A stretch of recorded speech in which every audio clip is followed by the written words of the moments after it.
tantas pessoas em posições de poder têm repetidamente descartado atos de violência e até de terrorismo como formas legítimas de expressão política, desde que servissem a uma causa de esquerda.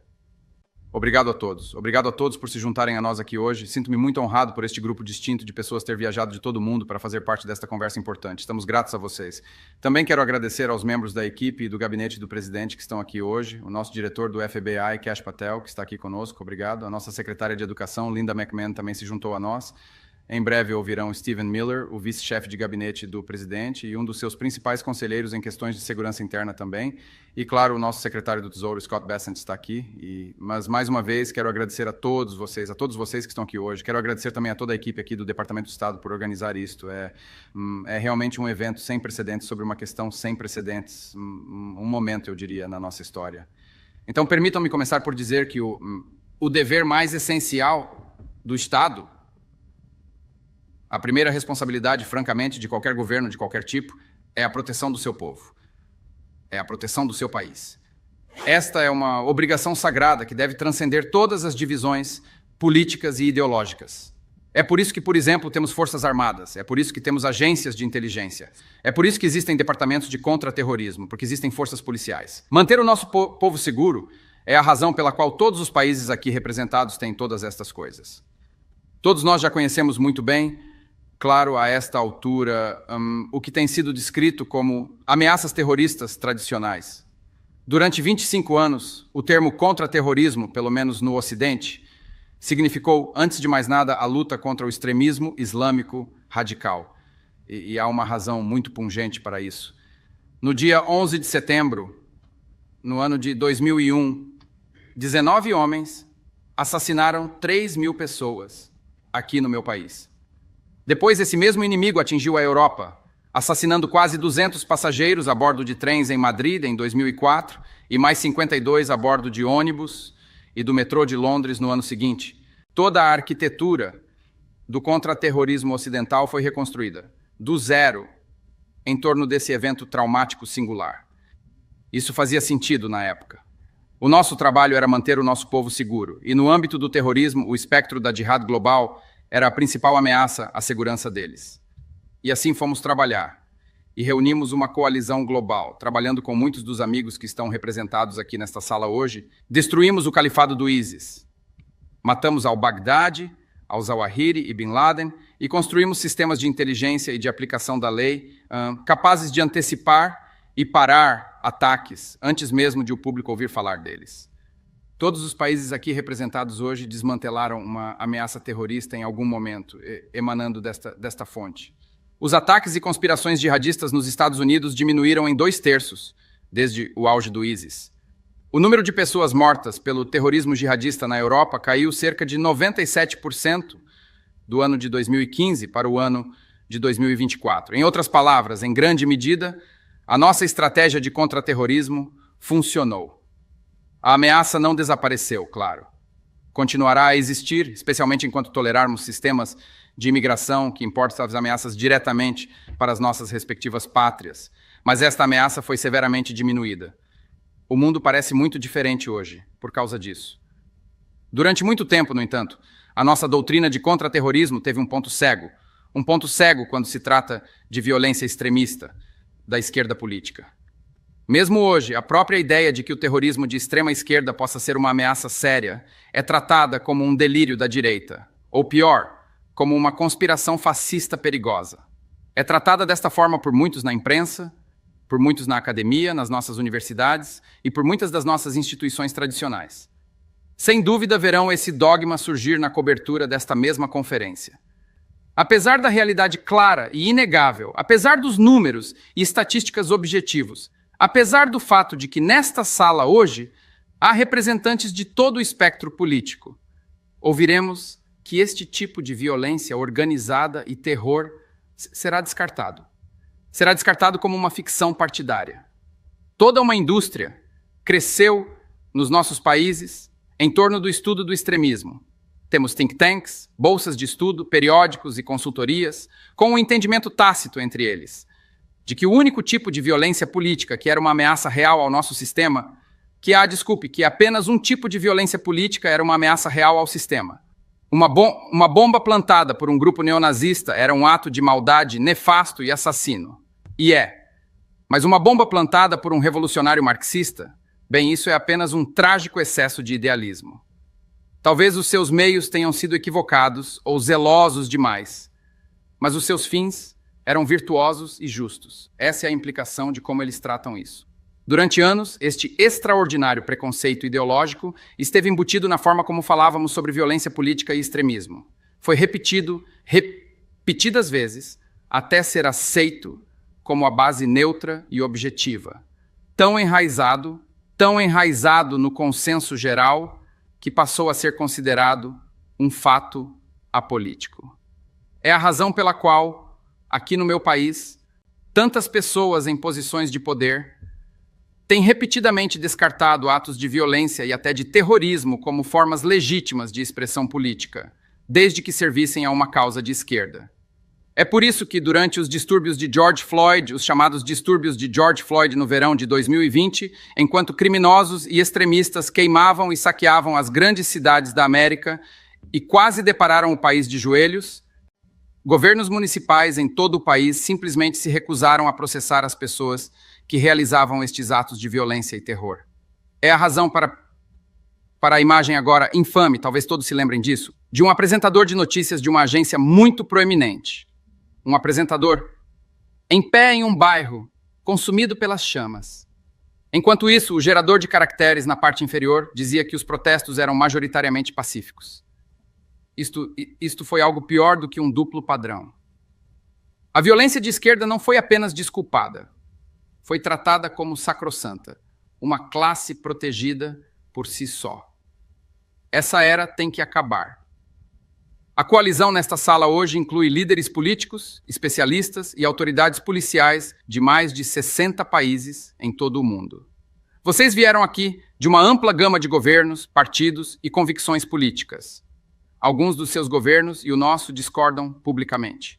Às vezes discordamos fortemente sobre comércio, sobre energia, sobre imigração.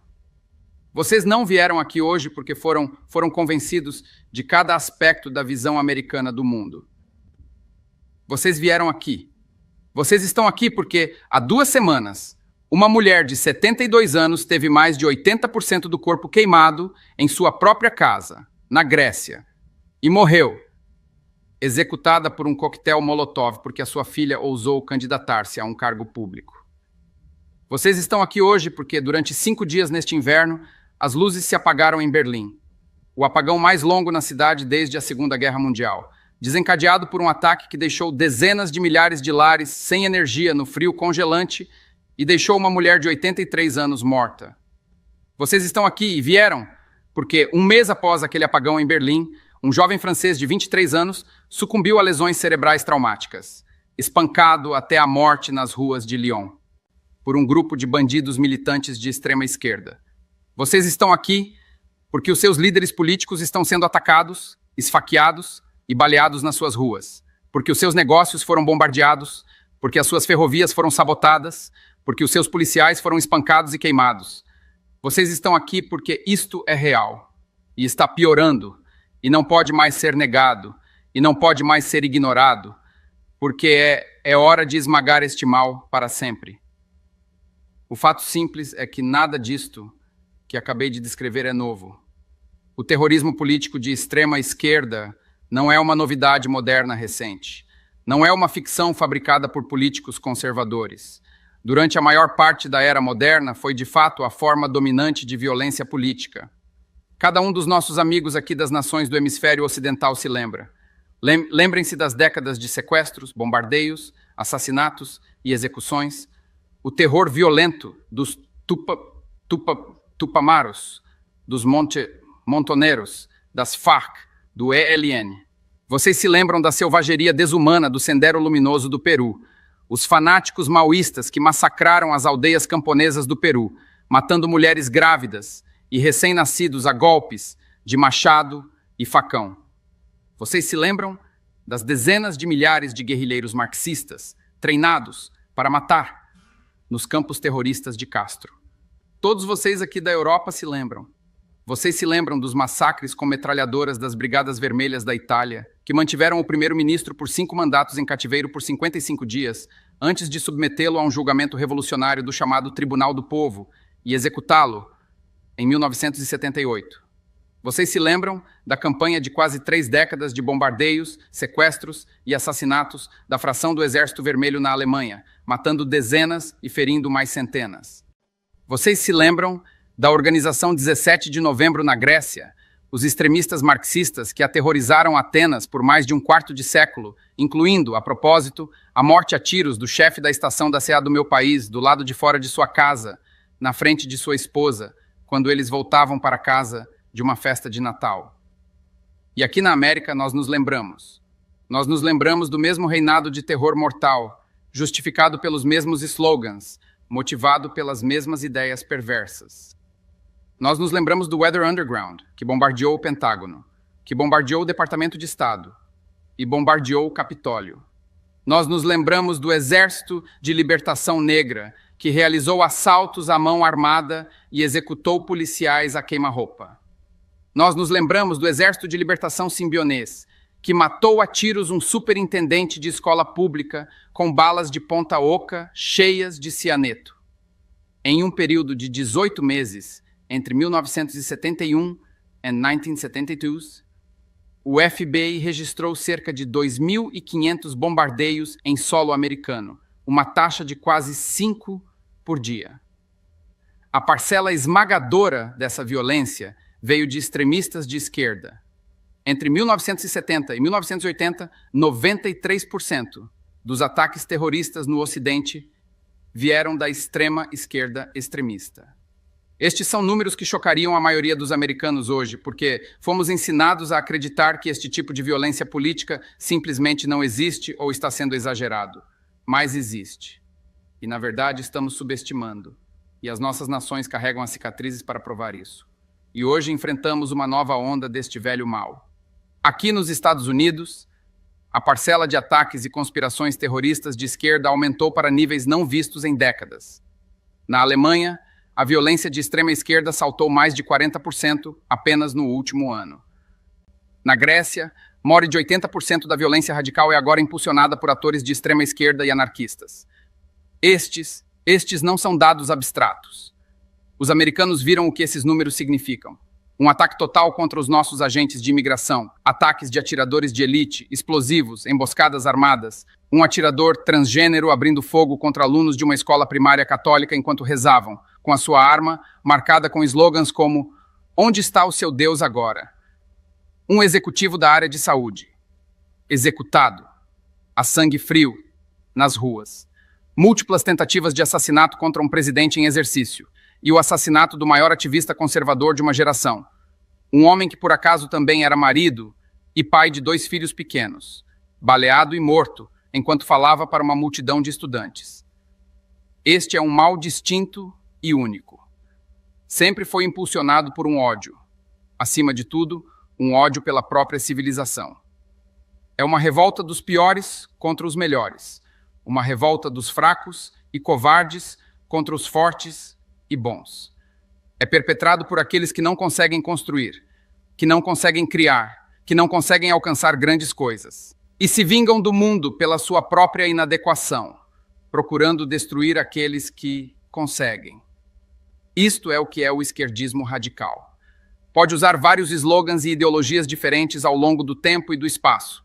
Podem chamar-se anticapitalistas, ou anti-imperialistas, ou comunistas, ou anarquistas, ou marxistas. Mas o caráter fundamental é sempre o mesmo. É sempre o mesmo. É um ressentimento venenoso, mascarado com a linguagem da igualdade, da justiça e da libertação. Uma necessidade avassaladora de destruir o que homens maiores construíram, de arruinar o que é belo e o que é correto, em nome de pessoas que só estão cheias de feiura e não têm mais nada a oferecer ao mundo. Através da violência e através do terror, eles procuram mais uma vez impor a sua feiura a todos nós. O antigo dogma estava errado. O antigo dogma estava errado. Nada disto é impulsionado pelo idealismo. Não é utópico. Na verdade, é o oposto. Uma das críticas que às vezes se ouve sobre O comunismo, por exemplo, é que parece bom na teoria, mas nunca funciona na prática. Na verdade, isso não é verdade. O comunismo não parece bom na teoria. O mundo que ele prevê para todos nós é pequeno, plano, cinzento, nivelado de qualquer exceção, esvaziado de tudo o que é bom e nobre na alma humana. O mundo que ele prevê é um mundo sem coragem, um mundo sem criatividade ou ambição, um mundo sem heróis ou glória, ou grandes causas pelas quais lutar, um mundo sem milagres, sem mitos, sem homens que se elevam acima dos demais para fazer coisas incríveis e extraordinárias. E o mundo que o comunismo prevê é um mundo sem Deus. Para estes arquitetos da violência revolucionária, a grande conquista da nossa civilização, para eles, é uma humilhação insuportável, um lembrete do que eles não conseguem fazer e um lembrete do que eles não conseguem ser. Então eles escolhem, em vez disso, destruir.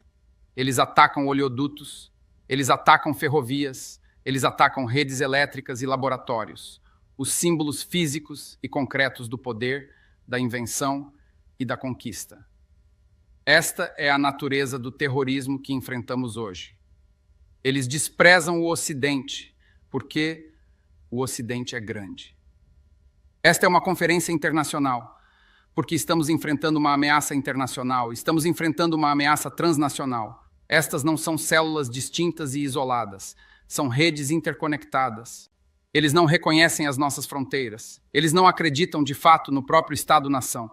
Eles se coordenam, se comunicam, viajam, treinam e agem juntos, compartilhando a mesma infraestrutura, compartilhando os mesmos inimigos, compartilhando a mesma missão.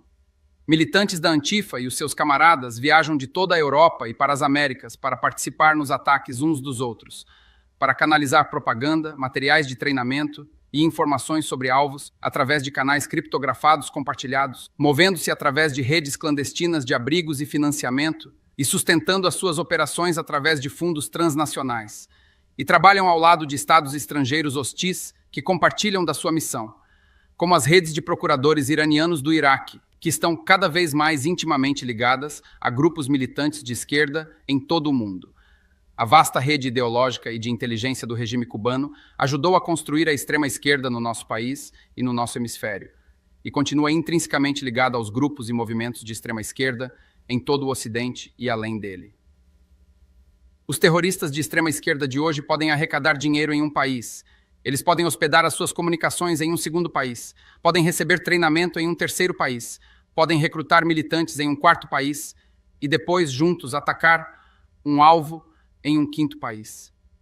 E assim não temos escolha senão confrontar esta ameaça juntos. Ou cooperamos além das nossas fronteiras, ou os terroristas continuarão a explorar as lacunas entre elas.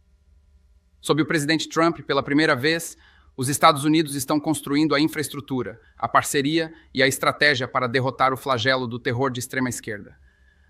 O presidente assinou o Memorando Presidencial de Segurança Nacional número 7, delineando uma estratégia abrangente para investigar e desmantelar as redes de terror da Antifa e os seus aliados. No último mês de novembro, o Departamento de Estado designou 4 grupos extremistas violentos de extrema esquerda como organizações terroristas estrangeiras, e haverá mais designações em breve. Em dezembro, anunciamos o Rewards for Justice, oferecendo até $10 milhões por informações que desmantelem o financiamento por trás destes grupos. Em maio, realizamos o primeiro workshop de aplicação da lei de contra-terrorismo, reunindo autoridades policiais americanas e os seus homólogos nas nossas nações parceiras, para mapear e desenvolver estratégias para desmantelar estas redes. O próximo workshop será co-organizado com os nossos parceiros na Alemanha. A coalizão que estamos construindo juntos já está dando frutos. E estamos aqui hoje para dar continuidade a esse trabalho. Nós podemos e nós devemos identificar e mapear esta ameaça e reconstruir a nossa arquitetura de contra-terrorismo para derrotá-la, assim como já fizemos juntos antes. Agora devemos fazer isso juntos novamente. Através do compartilhamento de inteligência e informações, através de uma estratégia coordenada de aplicação da lei, através do direcionamento e desmantelamento financeiro, nós vamos desmantelar estas redes tijolo por tijolo. É hora de as pessoas do mundo civilizado nos defendermos, de nos mantermos unidos contra esta escuridão que se aproxima e lutar lutar pelo que é nosso. É fácil destruir grandes coisas. É muito mais difícil criá-las. Os inimigos da civilização só são capazes do primeiro. Eles só são capazes de destruir grandes coisas. Tudo o que eles conhecem é a destruição. Mas nós construímos grandes coisas juntos. Nós fizemos isso repetidas vezes. Nós sabemos o que devemos fazer. E agora devemos fazê-lo. Obrigado por virem hoje.